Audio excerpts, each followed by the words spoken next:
Todos os domingos eu venho para EBD. Venha conhecer e espero por você. Saúdo a todos os jovens com a gloriosa paz do Senhor Jesus. É com alegria e satisfação que estou aqui para juntos compartilharmos da palavra do Senhor. Hoje nós estaremos estudando a lição de número 4, que vai nos falar sobre a iluminação espiritual do crente. Lembrando que nós estamos utilizando a revista que foi utilizada pelos adultos no segundo trimestre, A Igreja Eleita, redimida pelo sangue de Cristo e selada com o Espírito Santo da promessa. Temos como nosso texto áureo: para que o Deus do nosso Senhor Jesus Cristo, o Pai da glória, vos dê em seu conhecimento o espírito de sabedoria e de revelação. Efésios capítulo 1 e o verso 17.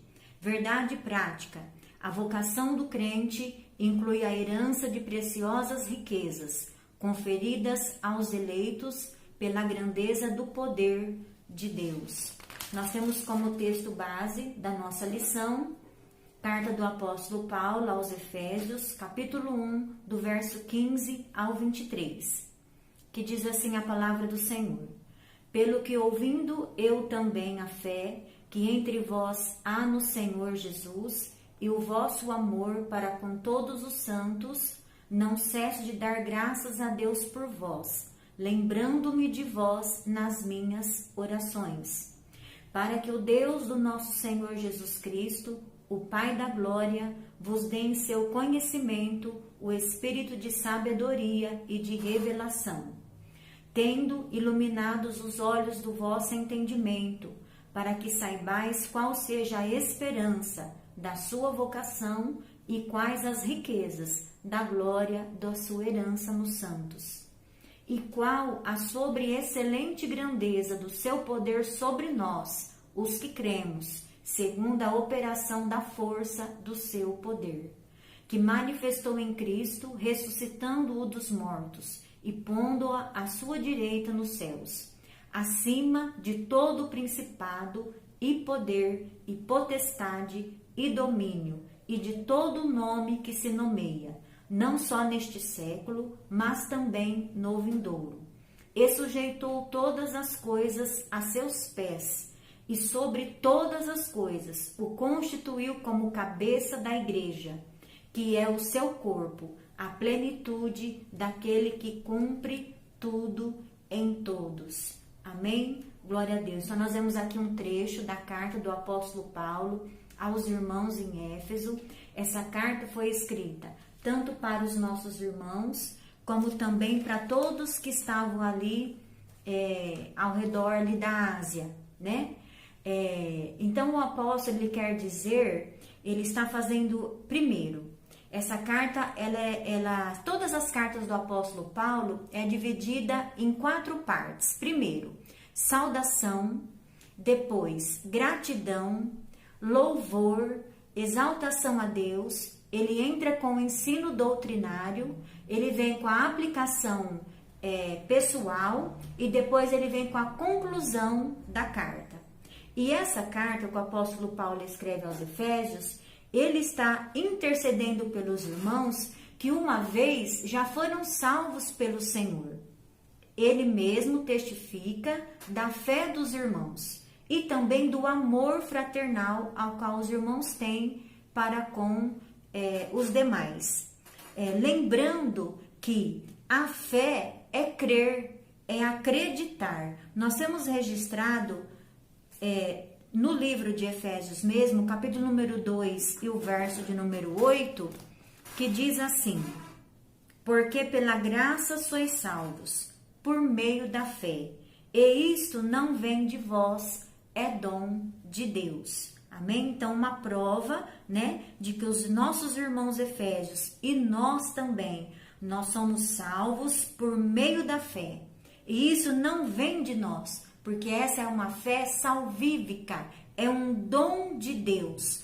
Como que o homem recebe esse dom dessa fé para a salvação? basta ele crer.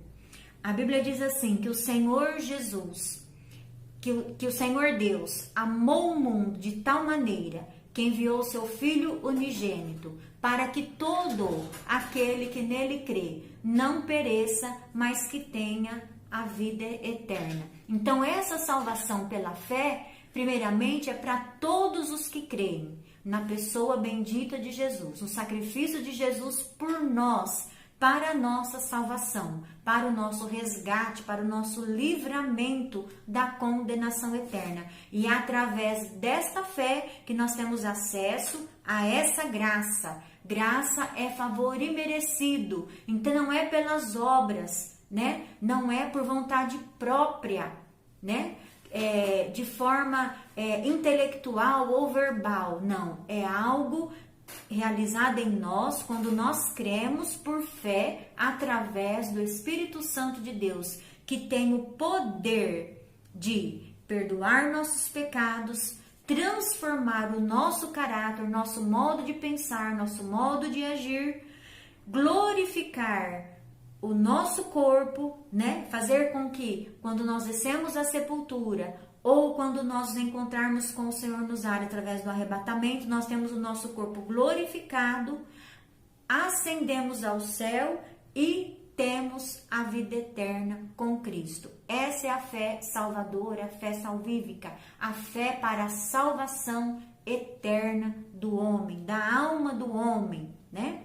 E como prova dessa entrega, dessa salvação, né, dessa fé, nós temos registrado lá em Gálatas, capítulo número 2, e o verso de número 20, que diz assim: já estou crucificado com Cristo, e vivo não mais eu, mas Cristo vive em mim. E a vida que agora vivo na carne, vivo-a na fé do Filho de Deus, o qual me amou e se entregou a si mesmo por mim.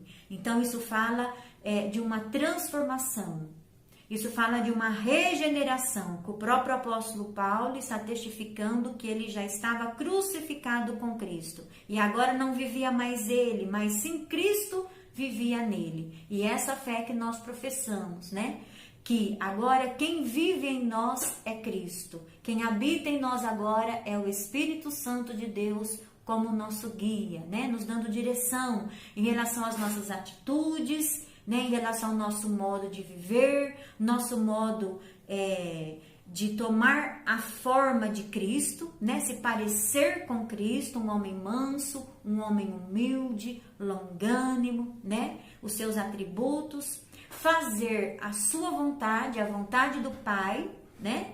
Como Cristo também fez, imitar a Cristo, ter a mente de Cristo, né? O modo de pensar de Cristo, o modo de agir de Cristo, né? Nós temos que sempre, em situações adversas, pensar assim: como que o Senhor agiria nesse momento? Qual seria a reação do Senhor nesse momento, né? O que Jesus faria diante dessa circunstância, diante dessa adversidade, diante dessa escolha, né? Diante dessa atitude que eu preciso tomar. Então, em tudo isso, ou decisão que eu preciso tomar, então, em tudo isso, nós procuramos, através desta fé, desta entrega, como prova dessa entrega, que não vive mais o eu, né? Não vive mais o nosso ego, né? Não, mas sim agora o Senhor, porque nós crucificamos a carne com as suas paixões, o velho homem, né? Crucificamos com Cristo para viver uma nova vida, uma vida de santidade, uma vida de comunhão com Deus, uma vez que essa fé, que é crer no sacrifício de Cristo,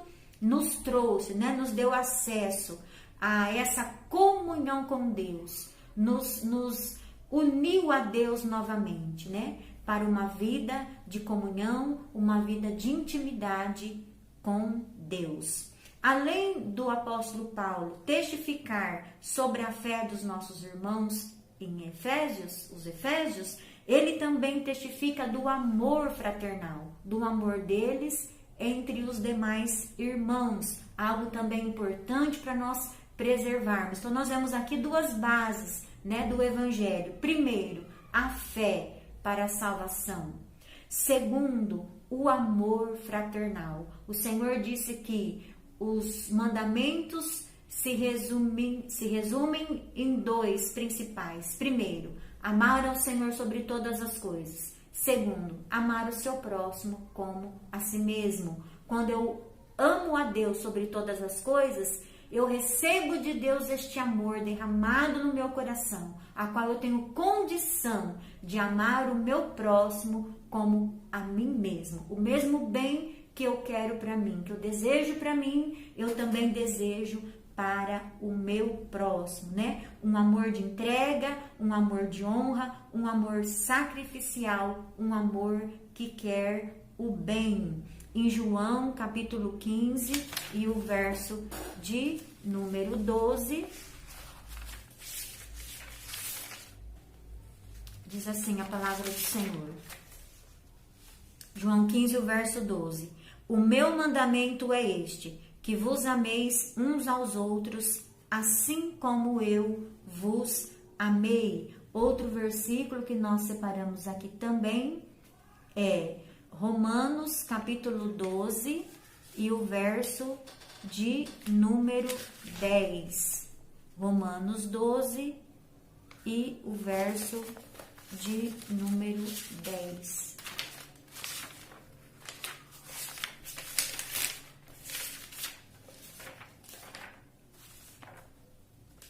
Romanos 12 e o 10 diz assim: amai-vos cordialmente uns aos outros, com amor fraternal, preferindo-vos em honra uns aos outros. Não sejais vagarosos no cuidado, mas sede fervorosos no espírito, servindo ao Senhor. Então nós devemos cuidar do nosso irmão, cuidar do nosso próximo, procurar saber qual é a necessidade, né, do nosso próximo. Não julgar, não criticar, não apontar uma situação, né? A Bíblia vai falar muito sobre o falso testemunho, né? A Bíblia fala muito sobre o hábito de julgar os outros, julgar o próximo. Não é isso que o Senhor nos ensina. O Senhor nos ensina a amar acima de qualquer circunstância, inclusive a amar até os inimigos, abençoar aquele que nos amaldiçoam, porque nisto o nome do Senhor, nosso Deus, é glorificado, nessa conduta, né? Devemos confiar tudo nas mãos do Senhor e crer que Ele é o nosso advogado, Ele é o nosso justo juiz que pleiteia, né, as nossas causas diante do Senhor. O que nós devemos ter é ganhar o nosso irmão, né? Ganhar o amor, ganhar a compreensão, ganhar a comunhão dos irmãos. É para isso que nós temos que lutar, né? Então são 2 bases aí, onde o apóstolo Paulo testifica dos nossos irmãos, que é a fé e também o amor fraternal. A lição também está nos trazendo como objetivo falarmos das bênçãos espirituais, né, que o Senhor tem dado, que a esperança da vocação e a riqueza da glória de Deus, a sobre-excelente grandeza e força do poder divino. E também no tópico de número 3 nos fala Cristo, nosso exemplo de exaltação. Amém? Glória a Deus. Então o apóstolo Paulo, ele intercede pelos irmãos de Efésios para que o Espírito Santo agisse no entendimento deles, capacitando os nossos irmãos para compreender a esperança da chamada, a esperança da vocação, as riquezas da herança e a grandeza do poder de Deus. Na esperança da chamada, nós vemos que o crente, ele não espera nas coisas dessa vida. Ele é chamado para ser cidadão do céu, como está registrado em Filipenses, capítulo de número 3 e o verso de número 20.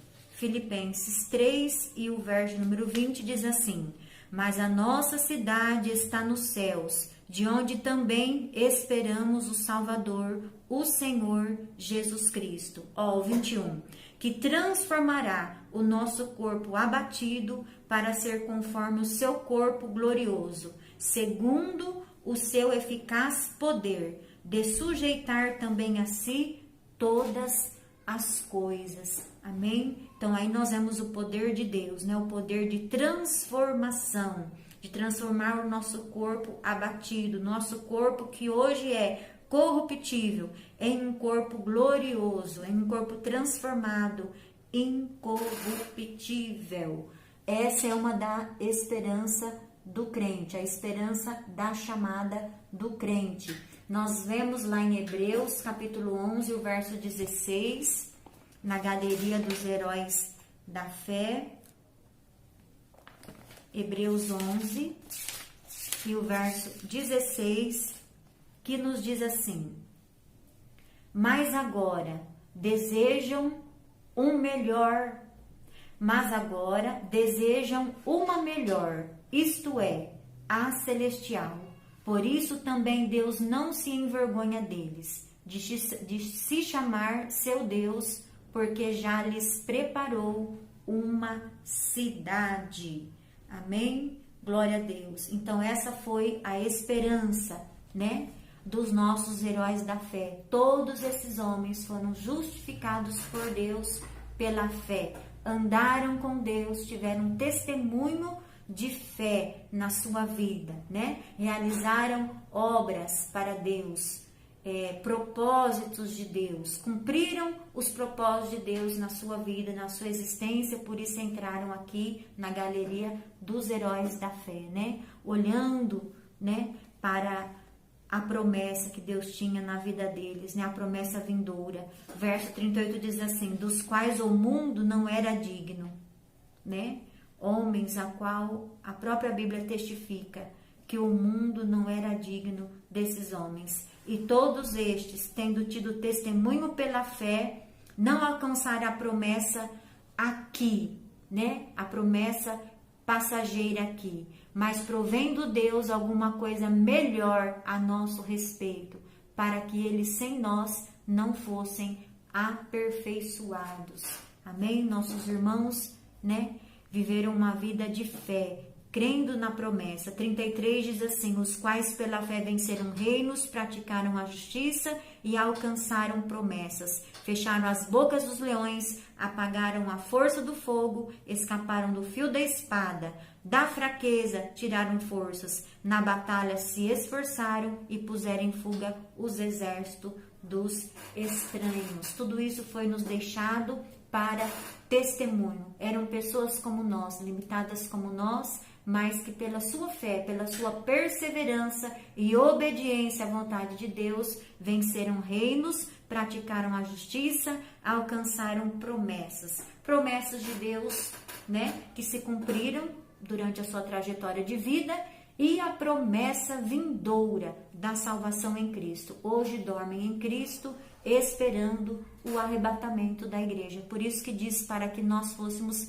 aperfeiçoados neles. Amém? Que testemunho glorioso, né? De esperança da chamada. Glória a Deus. Temos também outra referência bíblica, que é 1 Tessalonicenses, capítulo 1 e o verso 9.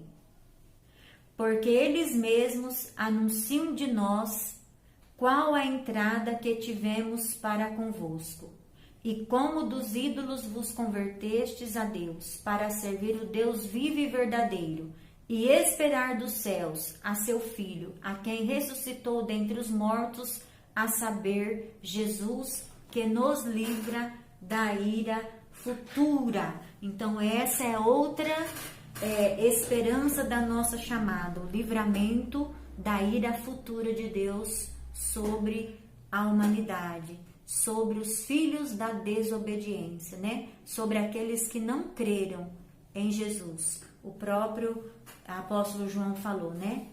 Quem crer e for batizado será salvo. Quem não crer já está condenado.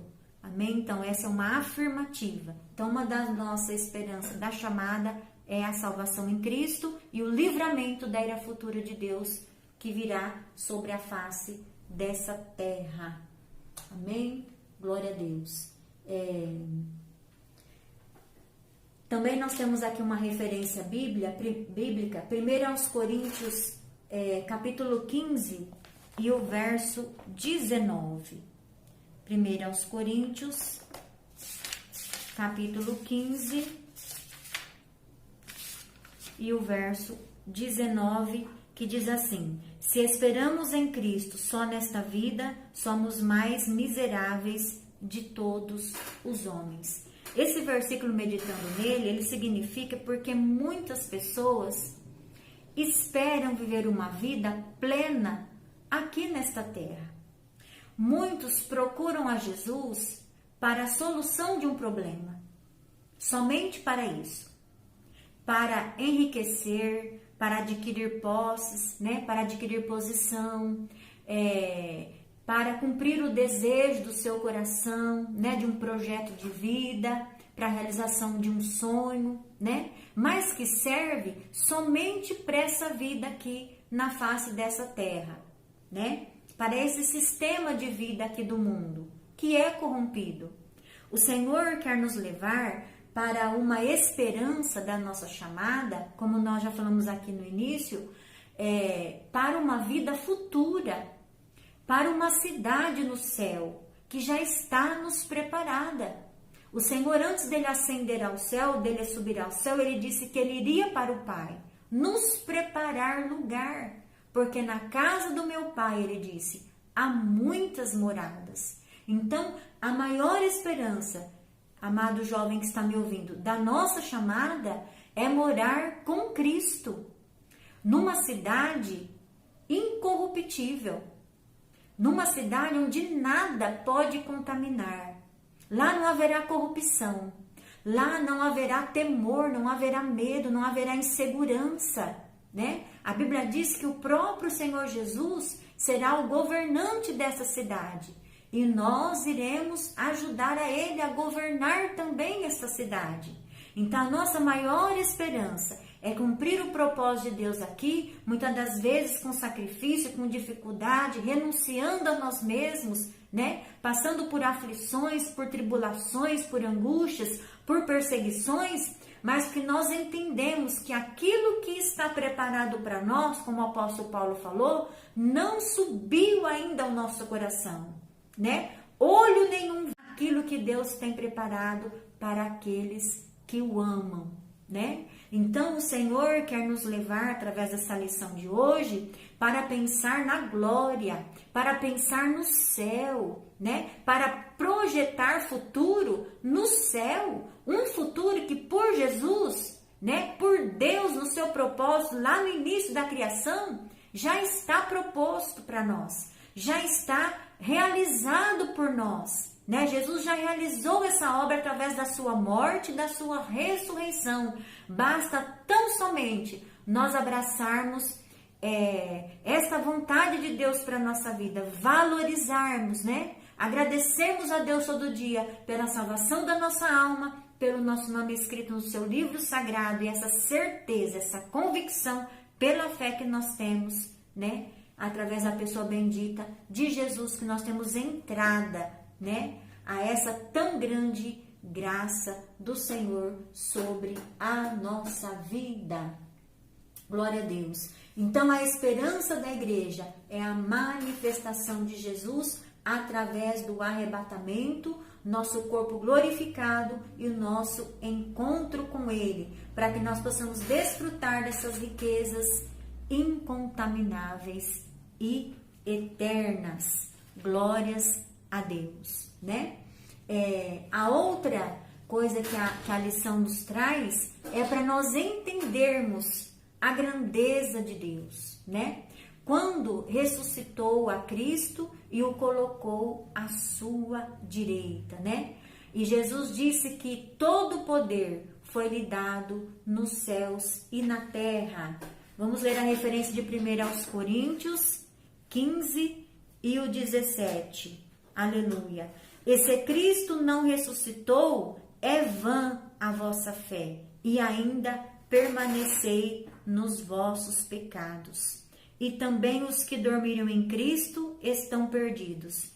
Como lemos já, se esperarmos em Cristo só nesta vida, seremos os mais miseráveis de todos os homens. Mas, de fato, Cristo ressuscitou dentre os mortos e foi feito primícia dos que dormem. Porque assim como a morte veio por um homem, também a ressurreição dos mortos veio por um homem, né? E só Deus tem esse poder, né? De ressuscitar os mortos. Só o Senhor tem esse poder da ressurreição. Aleluia. Glória a Deus.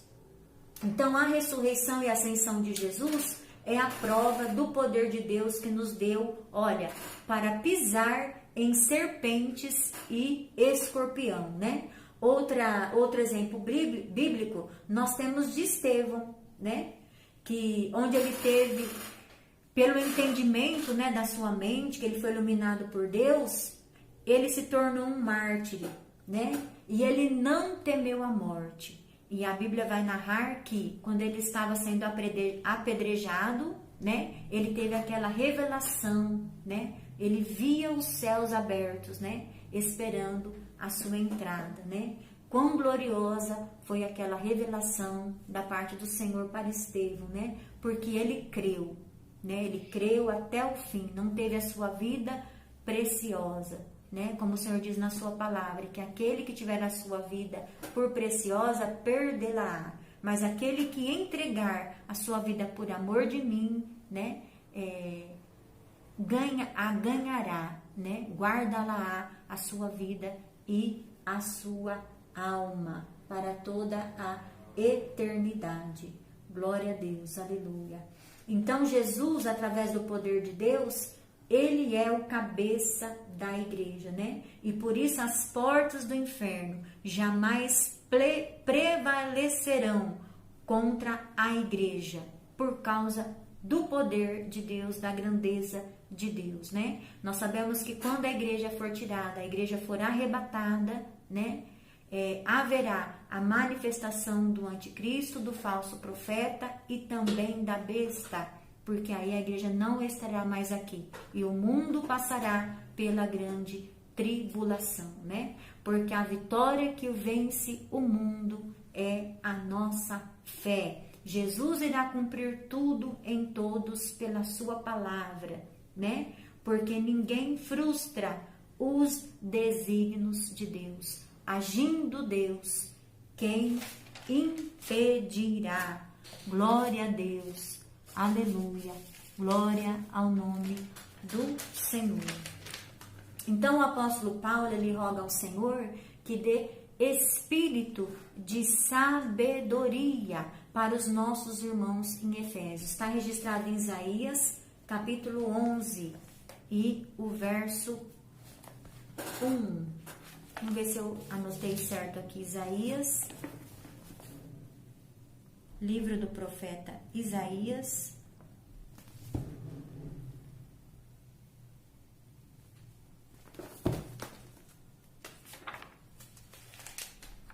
capítulo 11.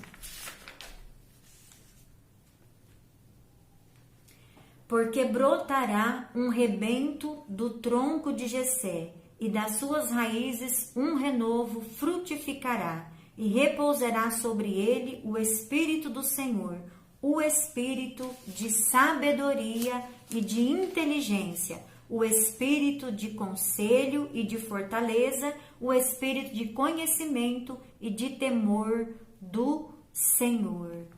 Amém? Glória a Deus. E deleitar-se-á no temor do Senhor, e não julgará segundo a vista dos seus olhos, nem repreenderá segundo o ouvir dos seus ouvidos, mas julgará com justiça aos pobres e repreenderá com equidade os mansos da terra. Ferirá a terra com a vara da sua boca e com o sopro dos seus lábios matará ao ímpio, e a justiça será o cinto dos seus lombos, e a fidelidade o cinto dos seus rins. Glória a Deus, aleluia. Aqui está falando de Cristo, né? Deste espírito de sabedoria. O próprio Senhor deu para Jesus esse espírito de sabedoria e de inteligência através do Espírito Santo. E é da mesma forma que nós, os salvos, recebemos da parte do Senhor esse espírito de sabedoria, porque o Espírito Santo é Ele que nos dá essa sabedoria, Ele que nos dá a sabedoria através do conhecimento da palavra de Deus. O crente precisa buscar sabedoria da parte do Senhor. Nós temos um exemplo clássico na Bíblia, que é o rei Salomão, onde ele pediu sabedoria a Deus. Ele orou pedindo sabedoria para entrar e sair do meio do povo de Israel, onde ele teria que atuar, não somente como rei, mas também como juiz, diante das causas do povo. E o pedido de Salomão foi atendido por Deus com alegria, porque é algo que é da vontade de Deus, que é necessário para a nossa vida, é termos sabedoria, conhecimento de Deus através da sua palavra, né? A Bíblia vai dizer que o princípio dessa sabedoria, primeiramente, é o temor ao Senhor. Temos que temer ao Senhor. Temer não é ter medo de Deus, mas temer é reverenciar a Deus na sua grandeza, né? Na sua plenitude dos seus atributos. Um Deus que é amor, um Deus que é verdade, um Deus que é a justiça, né? Um Deus que é longânimo, um Deus que é misericordioso, um Deus que é de paz, né? Um Deus tão maravilhoso, um Deus eterno, né? Atributos de Deus. Então é reverenciar a Deus nos seus atributos, reconhecer a Deus em todos os nossos caminhos, né? Reconhecer a Deus na nossa existência, valorizar os planos, os projetos de Deus para com a nossa vida, né? E através desse espírito de sabedoria, de inteligência, nós temos condição de receber de Deus as suas revelações. Livro do profeta Jeremias, capítulo 33, o verso 3, que diz assim: clama a mim e responder-te-ei, anunciar-te-ei coisas grandes e firmes que não sabes. O Senhor quer revelar para nós coisas espirituais, ao qual nós não sabemos, ao qual, humanamente falando, seria impossível nós sabermos, nós aprendermos. É isso que Deus quer nos revelar, coisas espirituais, né? A Bíblia também vai nos dizer que as coisas espirituais se discernem espiritualmente, né? Nós sabemos que nós servimos a um Deus que é Espírito, né? O Espírito dele, o Espírito desse Deus, o Espírito Santo habita em nós. Nós fazemos parte de um reino espiritual. O reino de Deus é espiritual, né? Uma vez que nós somos transformados, nós passamos a ser agora filhos de Deus, né? Somos considerados filhos de Deus, tratados como filhos de Deus, fazemos parte desta herança. E temos agora condição de receber de Deus sabedoria e revelações. Revelação também como um dom espiritual de Deus para aquilo que for necessário, para aquilo que for útil, para aquilo que for edificar o corpo de Cristo, ao qual nós fazemos parte, né? Revelação de Deus, quando o Senhor quer nos revelar algo concernente à nossa vida, né? Nos trazer um entendimento maior sobre uma situação, sobre uma circunstância. É esse o entendimento, é essa sabedoria, essa revelação que Deus quer trazer a nós. Revelações dos acontecimentos futuros, né, registrados na palavra do Senhor, né? Então, o apóstolo Paulo, ele rogava para que os irmãos em Efésios tivessem esse crescimento, né, alcançasse agora da parte do Senhor, uma vez que eles já estavam bem firmados com essas duas bases, que era a fé e o amor. Agora o Senhor, né, através do apóstolo Paulo, impulsionando ele para que ele orasse, intercedesse para os irmãos receberem de Deus, através do Espírito Santo, esse espírito de sabedoria e o espírito de revelações, né? O Espírito de Deus que atua, né, em várias atividades, né? Glórias a Deus. Aleluia, glória a Deus. Lá em Tiago, capítulo 1 e o verso 5, vamos ler essa referência. Carta do apóstolo Paulo a Tiago, no capítulo 1 e o verso 5.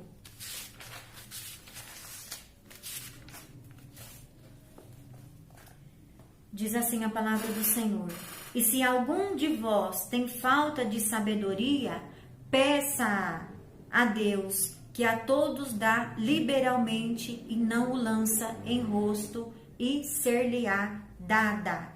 Peça, porém, com fé, em nada duvidando, porque o que duvida é semelhante à onda do mar, que é levada pelo vento e lançada de uma parte para outra parte. Amém? Não pense tal homem que receberá do Senhor alguma coisa, se duvidar no seu coração, porque o homem de coração vacilante é inconstante em tudo nos seus caminhos. Então nós temos que pedir a Deus com fé, não duvidando, para que o Senhor venha nos dar sabedoria. Nós precisamos de sabedoria, de entendimento, né? A sabedoria ela está aliada à prudência.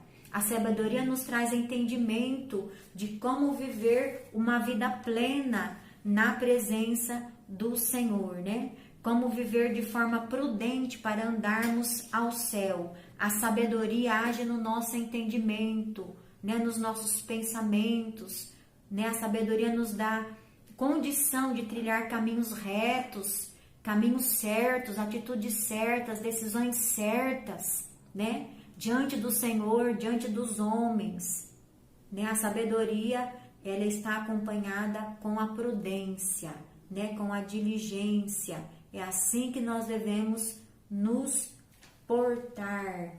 Amém? Glória a Deus. Eu quero desejar a todos os jovens, né?